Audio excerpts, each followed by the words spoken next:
और इसी बीच यूपी के पूर्व सीएम अखिलेश यादव भी पोस्टर विवाद में कूद पड़े हैं। अखिलेश ने कहा कि पोस्टर लगाने पर भी एफआईआर हो जा रही है, सवाल पूछने पर जेल भेज दिया जा रहा है। पोस्टर लगाने पर भी एफआईआर दर्ज हो जाती है। अगर कोई किसी के खिलाफ पोस्टर भी लगा देगा तो एफआईआर दर्ज हो जाएगी। अगर हमारा पत्रकार साथी केवल वादा पूछ लेगा कि आपने विकास के वादे किए थे, तो हो सकता है उस पर ऐसी धाराएं लग जाएं कि उसे जेल में रहना पड़े। माफिया अतीक के रहस्य में लोग से पर्दा लगातार उठ रहा है। आज इंडिया टीवी की टीम जब अतीक के अड्डे पर पहुंची तो गुनाह के इस अड्डे पर अतीक का टॉर्चर रूम भी दिखा। कहां और कैसे माफिया छिपाता था अपनी पाप की कमाई, सनसनीखेज खुलासा इस रिपोर्ट में देखिए।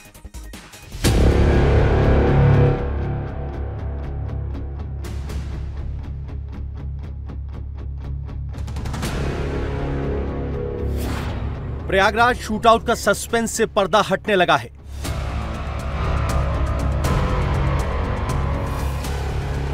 फ्रीडम ऐप से सीखकर क्या आप पिसे हुए तेल का उत्पादन करते हैं? अगर ऐसा है तो आप अपने तेल को 1 करोड़ फ्रीडम ऐप के जो ग्राहक हैं उन्हें बिना किसी खर्चे के आप उसे बेच सकते हैं। अतीक अहमद के 5 गुर्गों की गिरफ्तारी से एक एक राज खुलने लगे हैं।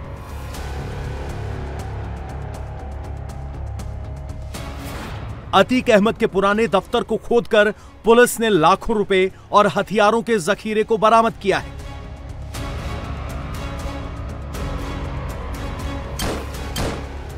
बीते 24 फरवरी को प्रयागराज में हुए शूटआउट और उमेश पाल समेत उसके 2 गनरों की हत्या के मामले में अतीक के बेटे असद के साथ बाकी शूटर्स अब तक पुलिस की गिरफ्त से बाहर हैं। हत्याकांड को 26 दिन बीत चुके हैं, लेकिन प्रयागराज में मंगलवार की रात पुलिस के बड़े एक्शन से यह क्लियर है कि फरार एक शूटर्स जल्द गिरफ्त में होंगे। मंगलवार की रात पुलिस ने अतीक के खिलाफ अब तक का सबसे बड़ा एक्शन लिया। पुलिस अतीक के चकिया स्थित खंडर हो चुके उस दफ्तर में पहुंची जिसे पहले 3 बार तोड़ा जा चुका है, लेकिन इस बार पुलिस उस हिस्से में पहुंची जहां अब तक बुलडोजर एक्शन नहीं हुआ था। उस हिस्से की दीवारों और फॉल सीलिंग को जब पुलिस ने तोड़ा तो वहां लाखों रुपए कैश और हथियार मिले। आशंका है कि इन्हीं पिस्टल का इस्तेमाल उमेश पाल की हत्या में किया गया। अतीक के प्रयागराज स्थित ऑफिस में पुलिस के छापे में 5 पिस्टल और 5 तमंचे समेत 1 मैगजीन और 112 कारतूस बरामद हुए। अतीक के दफ्तर में 72,37,000 रुपए बरामद किए गए, जबकि इस मामले में पकड़े गए उसके 5 गुर्गों के पास से भी 2,25,000 रुपए मिले। इस तरह कुल 74,62,000 रुपए बरामद हुए। ये जो पहला कमरा है, ये पहला कमरा, हालांकि पुलिस ने इसका ताला जो है वो यहां पर तोड़ दिया था। इस कमरे के अंदर पुलिस की टीम पहुंचती है और इस कमरे के अंदर जब पुलिस की टीम पहुंचती है तो यहां से भी कुछ रिकवरी होती है जिसमें कुछ कैश होता है। एक पुराना कमरा है जो कि स्टोर रूम की तरह इस्तेमाल किया जा रहा था।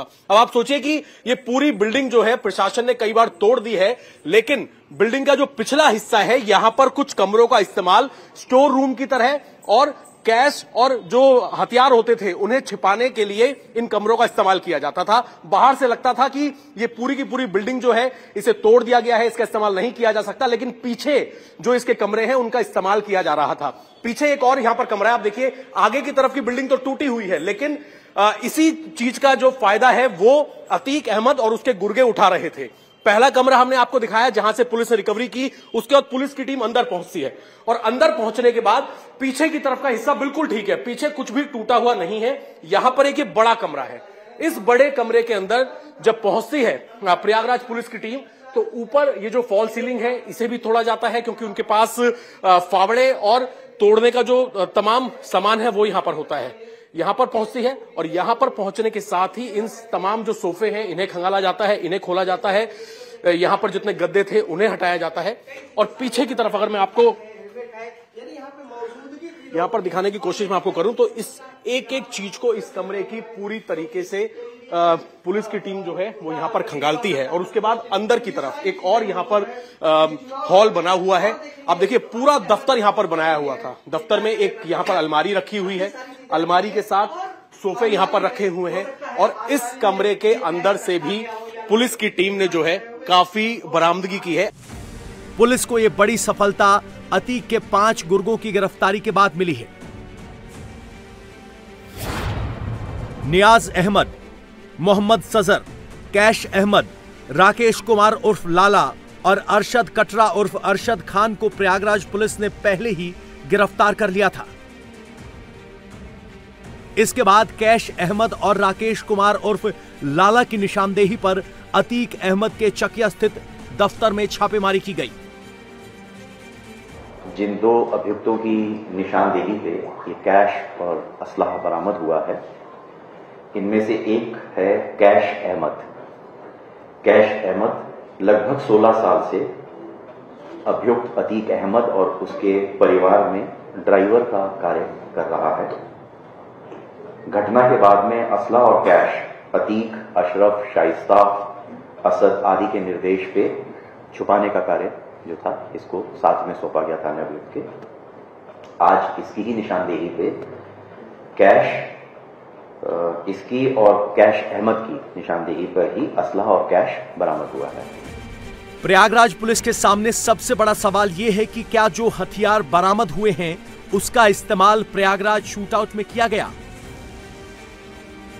और फिर उसे दफ्तर में छिपाकर अतीक का बेटा असद और उसके गुर्गे सेफ ठिकानों में छिप गए।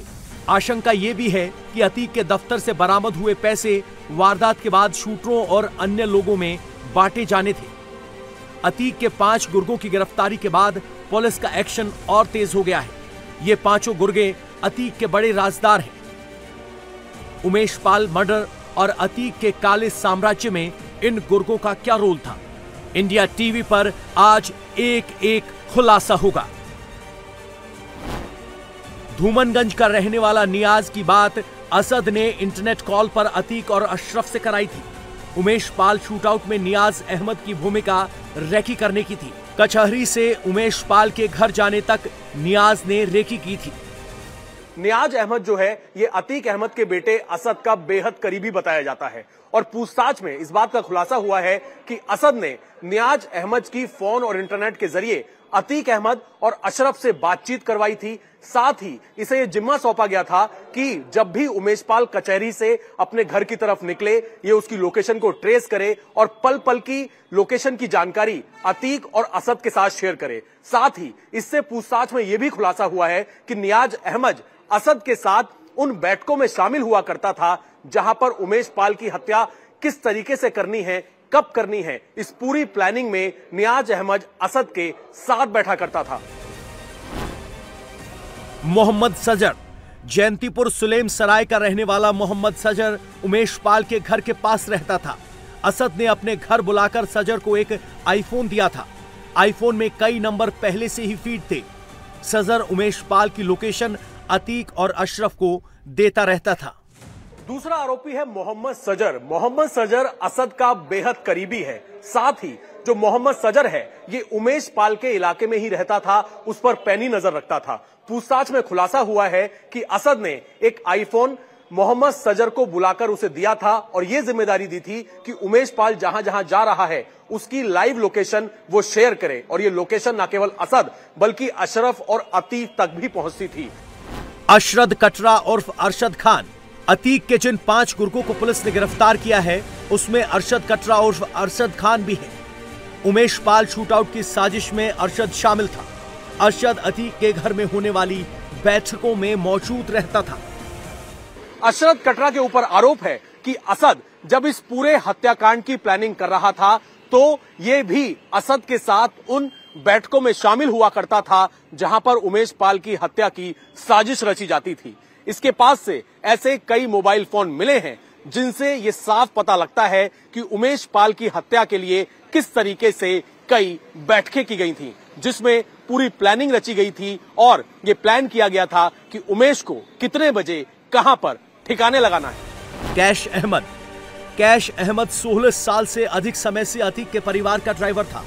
उमेश पाल शूटआउट के बाद कैश अहमद ने ही असलहा और कैश छुपाया था।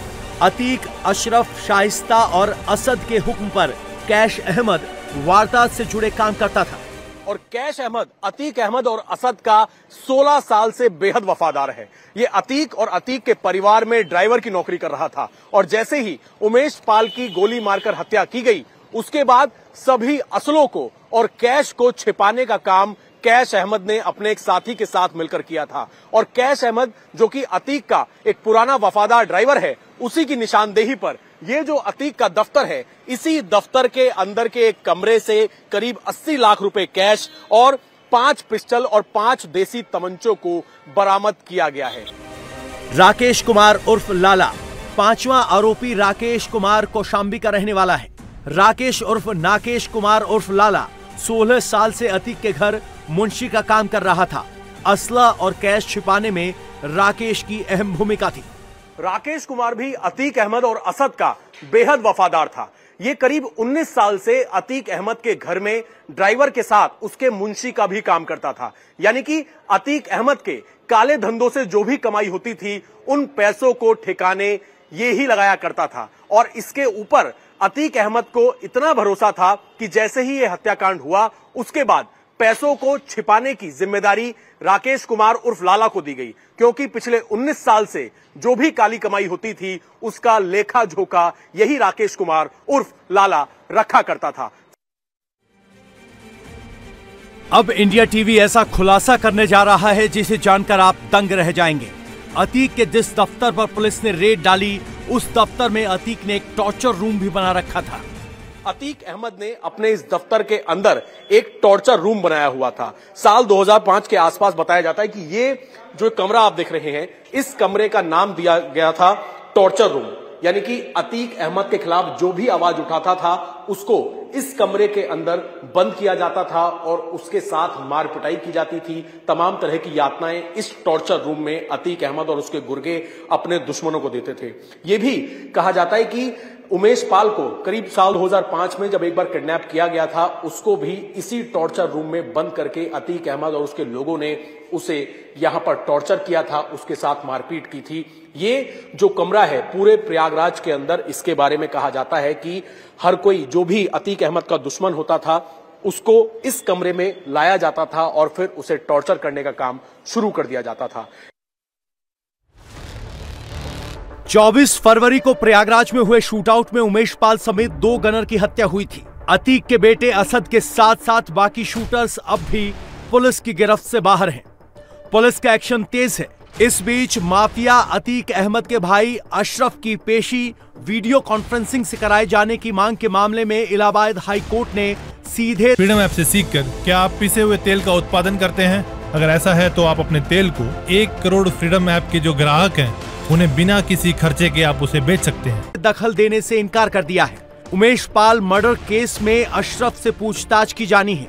बरेली जेल में बंद अशरफ ने बरेली जेल से प्रयागराज लाए जाने के दौरान गाड़ी पलटने और पुलिस एनकाउंटर की आशंका जताई थी। इलाहाबाद हाई कोर्ट ने बरेली जेल से प्रयागराज लाए जाने की सूरत में यूपी सरकार को अशरफ की सुरक्षा के पुख्ता इंतजाम किए जाने के निर्देश दिए। कोर्ट ने कहा कि अगर वीडियो कॉन्फ्रेंसिंग के जरिए सुनवाई हो सकती है तो उसे करवाया जाना चाहिए। कोर्ट ने अशरफ से पूछताछ के दौरान उसके 5 वकीलों के साथ रहने की मांग नामंजूर कर दी। न केवल अतीक का भाई बल्कि अतीक के दूसरे सभी गुर्गे एनकाउंटर के डर से घबराए हुए हैं। अतीक के नाम पर बरेली में क्राइम की दुनिया में धाक जमाने वाला लल्ला गद्दी की हिकड़ी निकल गई है। एनकाउंटर के डर से लल्ला गद्दी ने सरेंडर की अर्जी पर सुनवाई की तारीख के 1 दिन पहले ही सरेंडर कर दिया। इधर जांच एजेंसियों को माफिया अतीक के बेटे असद की नई हरकतों का पता चला है। इंडिया टीवी हर वक्त हर जगह डाउनलोड करने के लिए सर्च करें India TV news Google play store या ऐप स्टोर पर।